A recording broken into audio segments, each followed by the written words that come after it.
Well, hello, folks out there in YouTube land. Got a big show lined up for you. Let's get right on into it. All right, folks, we've got a lot to talk about in this show. I'm going to go over a little bit of the draft that's coming up Thursday, where I think our guys are going to fall. Also going to talk a little bit about basketball, some baseball, also the NCAA hearing, and a little bit about the SEC as well. Probably going to cover a lot of stuff. So this will be just a slightly longer video than I normally do, but I wanted to cover a lot of bases. And I'm also going to bring in a buddy to discuss this with me later on in the video. But we're going to start out with the NFL draft. All right, so let's get into the mock draft and let's see where everybody's sort of landing right now. This ought to be pretty interesting. This is on Vols 247 and by Patrick Brown, and they've consolidated all the different mock drafts, and we'll give you an idea kind of where everybody's at. You can see offensive tackle Darnell Wright, and here's all your different ones, CBS Sports, and he's kind of all over the board in the first round, but he seems to always fall in the first round, 14th. Here's 30th. Here's all these different experts, 14th, 13th, 14th, 19th, all the way down, anywhere from 9th to 22nd, somewhere in that neighborhood. So he's almost certainly going to be in the teens and going to be making a lot of money. Here's Hendon Hooker. Here's CBS Sports first round, barely in the second round here. First round, 23rd. Then the 9th. Somebody's got him, Kyle Stackpole has got him 19th to the Bucks. There's been a lot of talk about the Vikings at 23rd. Several of these guys, Mel Kiper, let's see, Matt Miller's got him 23rd to the Vikings. Michelle's got him 23rd to the Vikings, etc. So there's three different guys I think he's going there. Here's one, 16th overall to the Commanders, and pretty much all over the board from anywhere from 16th up to 55th. I think late first round, that Vikings one seems pretty probable. And here's one that's got him going 11th to the Titans. So that's pretty interesting. There's one to the Raiders, my team. The worst is 61st to the Raiders. The best is 11th. Then Jalen Hyatt, he looks like late first round in almost everybody's mock. Anywhere from 26th to 57th is the worst. So he looks like late first round, possibly early second round, maybe mid-second round at the worst. Now let's see about Cedric Tillman. Let's see here, 74th, which would be third round. Look here, first round. CBS has got him in the first round. That would be a little bit surprising. I really felt like he would probably fall second round, maybe early third, and that's pretty much where everybody's got him. McShay and Kiper got him early third round, and there's good money in second and third round. Let's see where Byron Young is. Okay, he's in the highest that I see here is 61st, which would be second round. The worst case scenario is fifth round. I think he's going to be a third round guy, and that appears to be where about everybody's got him, anywhere from 72nd to 100th in the third round. The Raiders might pick him up. I'd like that. Let's see, the Bears 61st, 49ers. So plenty of people interested. Then the offensive lineman, Jerome Carvin, who was a darn good player for us. Jordan Reed at ESPN's got him falling in the sixth round. Now let's see where Jeremy Banks, they've got him. Looks like seventh round for Jeremy. He wore it out in the combine, but he had his ups and his downs at UT, and that's probably laying into this a little bit. Then Princeton Fant, one person's got him going in the seventh round. Trayvon Flowers, who was a darn good player for us. Matt Miller of ESPN's got him going in the seventh round. We'll see about that. So obviously, five big players that we've talked about a lot. Wright, Hyatt, Hooker. Look like first round is highly likely for at least two of those guys, maybe three. Then you got Cedric Tillman, and then you got Byron Young. Those guys probably second, third round, something along those lines. And then a couple of guys that will probably fall in the fifth, sixth, seventh. So a lot of guys that are going to be in the NFL that are going to get drafted, and that's great for the Vols. It's been a long time since we've had a bunch of guys get drafted, especially high-end ones. That's going to help our recruiting quite a bit, and we need that. I'm tired of us being second fiddle. I really am, and I think last year really made a difference. And if we can get these guys going in the first and second and third rounds, that's going to really help the recruiting. That's what we need. All right, I'm going to bring in my buddy Byron from Fairways and Greens. He's a PGA golfer out there, gives lessons out there, and he likes to talk basketball and all the things of Vols. So I'm going to bring him in now. Yeah, Byron, I wanted to talk a lot about what's going. There's so much going on right now. We've got the basketball team is added 3 players. We'll talk about that a little bit. Also, we've got the draft coming up Thursday, and then the NCAA hearing with Jeremy Pruitt, and then also the SEC getting involved with the storming of the field and all that crap. But anyway, let's start out with the basketball team. They just added 3 players, 2 of which are big-time offensive players. The other one might or might not be. I think he's more a enforcer in the middle. But that Jordan Gainey, who is 6'4", scores about 15 points a game, shoots the ball pretty well from three-point, average around 40%. Then Chris Ledloom, who is from Harvard, of all places, and he scores about 18 points a game. He's 6'6", 225, so a pretty big guy, kind of like a Williams or maybe a Admiral Schofield.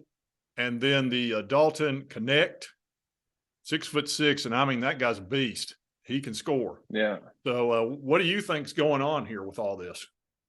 I think hopefully Barnes is going to turn over a new leaf, and I would love to see him open up the offense and maybe seeing some of those offensives in the NCAA, losing to Florida Atlantic, who just is all about freedom of movement, and, maybe even Heupel being on campus. I mean, that the offense is kind of the thing now. It's one thing to have a great defense, and it's good, but when you have to score, you need to be able to. And that Connect guy, again, I heard he was promised that Barnes said he was going to run the offense through him, which was shocking. I don't know if that's, wishful thinking on his part, or if that's actually going to happen and Barnes is turning over a new leaf. Be really interested what they're going to look like next year. Yeah, that guy looks like he can really score. Not only is he extremely athletic, but a heck of a scorer. But yeah, that guy looks like a freak athlete. I showed some of the highlights where he's just going through and dunking the ball like a monster. And then he can hit the 3 as well. He looks like a guy that's going to wind up in the NBA because he's tall enough at 6'6". He's going to be able to get his 3-point shot off with that, even if they put a fast guy with him. And then if you try to get too tight to him, he'll just break down the defense, and he can probably go in there and go to the hoop because he looks like he's got great touch around the basket. And that's something that's kind of unique. You don't see a ton of players that can actually do that, where they can use both hands, which he seems to be able to do.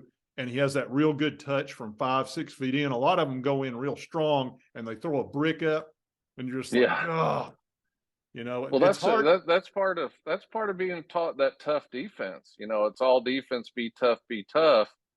And there's no finesse. You lose that finesse, that touch, Yeah. It's that big bomber can't chip it on the green from 5 feet. It's the same thing. Yeah, this guy's got the long game and the short game, it appears to me. So of all the 3 players, the Connect guy's the guy that I'm most excited about, just because he seems to have all of the intangibles and tangibles that you're going to have to score in college basketball.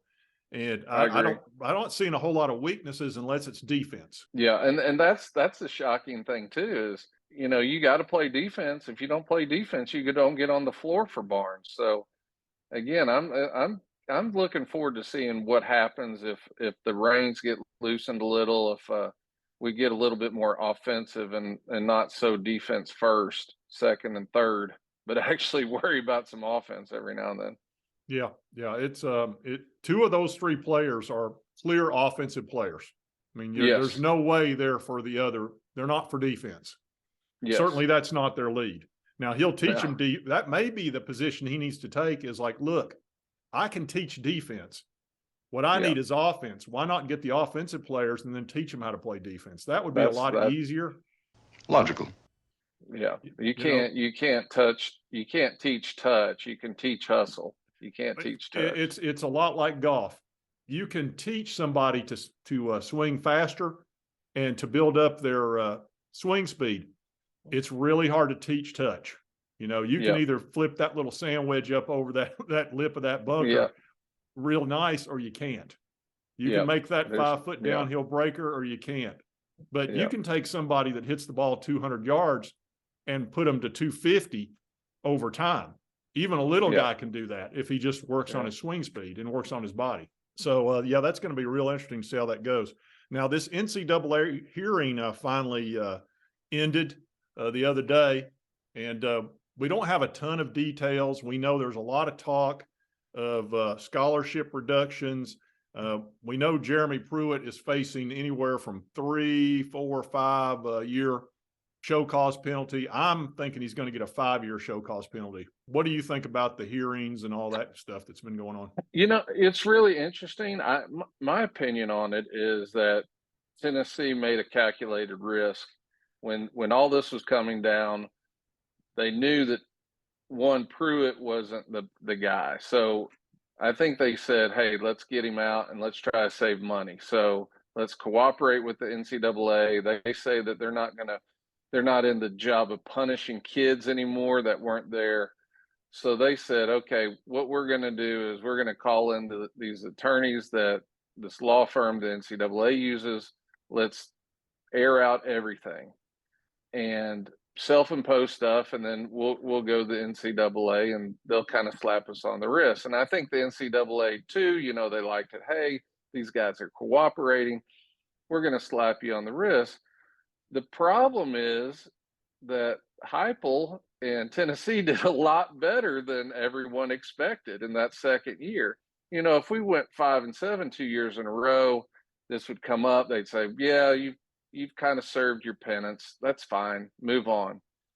Well, Tennessee, it's like, well, they almost got in the playoff. Did they Yeah. really get punished enough? So we might need to punish them. And Tennessee's in the same boat. It's like, oh my God, we didn't expect this either. So the NCAA, I think, is in a pickle a little bit because they've gone on record saying, "Hey, we've kind of changed this. We're going to not do postseason bans, punish the kids."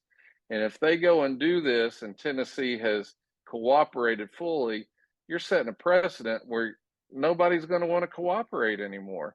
And Tennessee can just kind of put okay, we did what you asked. You promised one thing, and then you're not going to do this. We're probably not going to cooperate with you anymore. And so, if they get a bowl ban, take it.